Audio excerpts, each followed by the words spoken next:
मेरा नाम डॉक्टर प्रभर श्रीवास्तव है। मैं neonatologist at Runta hospital Jaipur हूँ। मैं in charge of NICU in department of paediatrics and neonatology. So आज हम डिस्कस करेंगे कि अगर बच्चा दूध नहीं पीता है या ब्रेस्ट फीडिंग कराने के क्या तरीके हैं जिससे बच्चे को अपन दूध अच्छे से पिलाएं। तो सबसे पहले हमें इसके लिए ये समझना ज़रूरी होगा कि किसी भी एक प्रसूता को, एक महिला को बेबी की डिलीवरी के तुरंत बाद मिल्क नहीं आता है। जो शुरुआत का दूध होता है वो बहुत ही गाढ़ा और बहुत ही कम अमाउंट में आता है, स्मॉल ड्रॉपलेट्स में आता है। धीरे धीरे आप बच्चे को जैसे जैसे अपने स्तन से लगाते हो वैसे वैसे आपका मिल्क प्रोडक्शन बढ़ता है। जो शुरुआत का दूध होता है उसे कोलोस्ट्रम कहते हैं। तो बहुत ही ज़्यादा यूज़फुल होता है बच्चे के लिए, क्योंकि उससे बच्चे की इम्यूनिटी यानी प्रतिरोधक क्षमता बढ़ती है। दूध पिलाने का सही तरीका ये होता है कि एक बार जब माँ कंफर्टेबल हो जाए तो बच्चे को हमेशा अपनी गोद में लेके कम से कम 45 डिग्री पे, कभी भी बच्चे को लिटा के बच्चे के ऊपर चढ़ के दूध नहीं पिलाना है। बच्चे को 45 डिग्री पे रख के अपने स्तन के पास ले आएँ और बच्चे को दूध पिलाएं। इस तरह से रखने के लिए आप अपने थाइस के नीचे, अपनी जांघों के नीचे 1 या 2 तकिया लगा सकते हैं बैठने के बाद, जिससे आपकी जांघें ऊपर उठ जाएँ और आप बच्चे को उस पर रखें। दूध पिलाने के लिए हमेशा बच्चे के मुँह में जो हम गलती करते हैं वो सिर्फ निप्पल डालते हैं। निप्पल के पीछे का जो काला हिस्सा होता है उसे एरियोला कहा जाता है। आइडियली जब भी हमें बच्चे को फीड कराना है तो बच्चे के मुंह में हमें निप्पल और उसके पीछे का काला हिस्सा बच्चे के मुंह में जाना चाहिए। एक बार बच्चे की ब्रेस्ट फीडिंग को अपन एक डायग्राम से समझने की कोशिश करते हैं। ये एक माँ का ब्रेस्ट है, ये हिस्सा है जिसे हम निप्पल कहते हैं। ये इसके पीछे का हिस्सा जो ब्लैक हिस्सा होता है इसे एरियोला बोलते हैं। जब भी हम बच्चे को दूध पिलाते हैं, ज़्यादातर माएँ बच्चे के मुंह में सिर्फ निप्पल डालती हैं। इससे बच्चे को फीड कराने में बहुत दिक्कत होती है, क्योंकि इससे दूध आता ही नहीं। हमें दूध पिलाने के लिए ये जो काला हिस्सा है नीचे का, ये बच्चे के मुंह में पूरा देना होता है। ये नीचे का हिस्सा बच्चे के होठों में पूरा आना चाहिए और जो ऊपर का काला हिस्सा है वो कम से कम हाफ आना चाहिए। इस तरह से ये बच्चे की होठ की पोजीशन जो है निप्पल को लैच करनी चाहिए। इसके बाद ये जो निप्पल है हमें कोशिश करना चाहिए बच्चे के ऊपर के हिस्से, ये जो हार्ड पैलेट है या जिसे तालू कहते हैं हिंदी में, उस पे टच कराना चाहिए निप्पल। उसके बाद बच्चा धीरे धीरे निप्पल को पकड़ता है और उसके बाद सकिंग चालू करता है। So that gives a proper latching to the type. This thing is known as latching. जो भी हमारी स्तन है उसमें दूध पीछे होता है और यहाँ से नलकियाँ निकलती हैं जो दूध को निप्पल तक पहुँचाती हैं।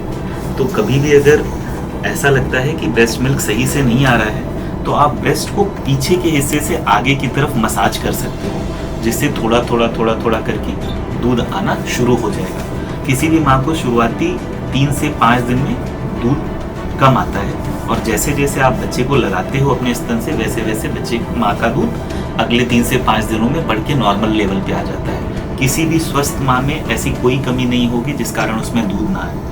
दूध आने के लिए बस आपको स्वयं पे कॉन्फिडेंस होना चाहिए, बच्चे को प्रॉपर लैचिंग करानी चाहिए और लैचिंग कराने के बाद आपको एक उपयुक्त समय देना चाहिए। कोई भी बच्चा जब दूध पीता है तो दूध पीते पीते बच्चा सो जाता है। जनरली 1 सेकेंड, 1 मिनट, 6 सेकेंड ऐसे बच्चा सो जाता है। माँ कहती है कि डॉक्टर साहब थोड़ी देर लगाती हूँ, बच्चा सो जा रहा है। तो कभी भी जब आप बच्चे को होल्ड करें तो अगर अपन एग्जाम्पल के लिए लें, ये बच्चे का सर है और ये बच्चे की पीठ है, आपने ऐसे पकड़ा है, तो हमेशा अपने हाथों से बच्चे के सर पे थोड़ी गुदगुदी और थोड़ी पीठ की गुदगुदी करते रहें, जिससे बच्चा जगा रहे। हल्का सा रॉकिंग मूवमेंट। अगर आप इसको देखेंगे तो ये गिटार प्लेइंग से बहुत ज़्यादा साइमुलेट करता है। तो बेसिकली एक गिटार की तरह आपको बच्चे को हल्का हल्का स्टिमुलेट करना है। उससे क्या होगा कि बच्चा जगा रहेगा और आपसे फीडिंग करता रहेगा। अगर कभी भी बच्चा दूध पी रहा है, दूध पीने में बच्चे के निगलने की आवाज़ आ रही है, चपचप की आवाज़ आती है, गिटकने की आवाज़ आती है, ये बताता है कि बच्चा दूध अच्छे से पी रहा है। बच्चा दूध पीने के बाद 1 से 1.5 घंटे सो जाता है।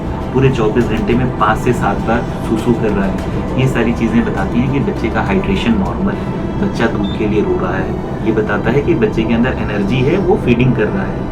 नॉर्मली बच्चे 24 घंटे में 20 घंटे सोते हैं। हमें बच्चे को जगा के दूध पिलाना पड़ता है। माएँ आती हैं, कहती हैं सर ये दूध के लिए रोता ही नहीं। जितना बच्चा सोता है उसके ब्रेन का विकास उतना ज़्यादा रहता है। तो भगवान ने ऐसा बनाया बच्चे सोते ज़्यादा है। हमें बच्चे को जगाने के लिए उसके पैरों पे फ्लिक करना होता है। फ्लिक करने के बाद बच्चा जगता है। हर 2 से 2.5 घंटे पे आपको बच्चे को दूध पिलाना चाहिए। अगर आप इससे कम पिला रहे हो या 24 घंटे में 8 बार से कम पिला रहे हो तो हो सकता है बच्चे में हाइड्रेशन की कमी हो, एनर्जी की कमी हो और बच्चे का शुगर भी लो हो सकता है। तो कम से कम दिन में 8 बार दूध पिलाएं, इस तरीके से पिलाएं।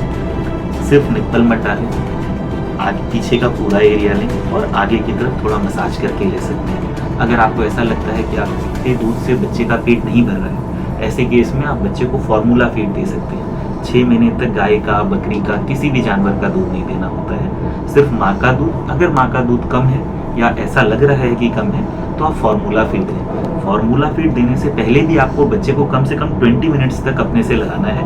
20 मिनट्स के बाद आप शिफ्ट कर सकते हो फार्मूला फीड में, ताकि जो थोड़ा बहुत पेट में जगह बच जाए, जो पेट नहीं भरा वो फार्मूला मिल्क से भरना है। मेजर आपको स्वयं से ट्राई करना है कि बच्चा दूध सिर्फ आपका ही पिए। इसके अलावा अगर आप कभी भी बच्चे को दूध पिलाते हो तो बार बार अपने ब्रेस्ट को बदलना नहीं। जो ब्रेस्ट है उसमें जो आगे का हिस्सा होता है उसमें जो मिल्क होता है उसे कोर मिल्क कहते हैं, वो पतला होता है, उसमें पानी की मात्रा ज़्यादा होती है, इससे बच्चे की प्यास बुझती है। और जो पीछे का मिल्क होता है वो हाइंड मिल्क होता है, उसमें फैट और बाकी एनर्जी कंटेंट्स ज़्यादा होते हैं। तो अगर आप सिर्फ बच्चे को बार बार अपना ब्रेस्ट बदलोगे तो आगे का ही दूध जाएगा, कोर मिल्क जाएगा, पानी पानी जाएगा, उससे बच्चे का प्यास तो बुझ जाएगा, बच्चा रोएगा नहीं, पर बच्चे का वजन नहीं बढ़ेगा। आप कुछ समय बाद देखोगे कि बच्चा कमज़ोर होता जा रहा है।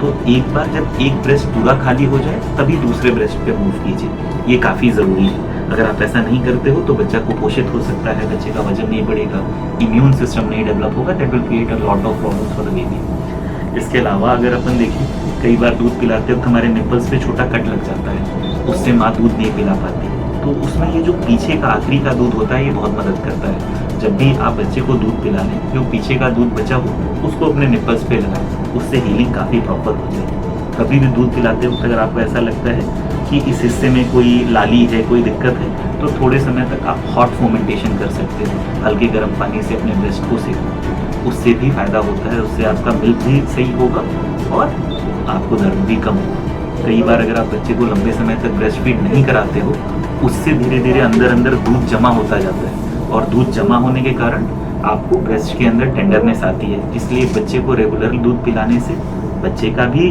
ग्रोथ अच्छा है और माँ को भी फ़ायदा होता है। ये सारी बातों को अपने को ध्यान रखना चाहिए। इसके अलावा अगर आपको कोई भी ब्रेस्ट फीडिंग से रिलेटेड दिक्कत हो तो आप कभी भी रोमटा हॉस्पिटल में मुझे कॉन्टेक्ट कर सकते हैं और इन चीज़ों को अपन और भी विस्तार से समझ सकते हैं। Thank you.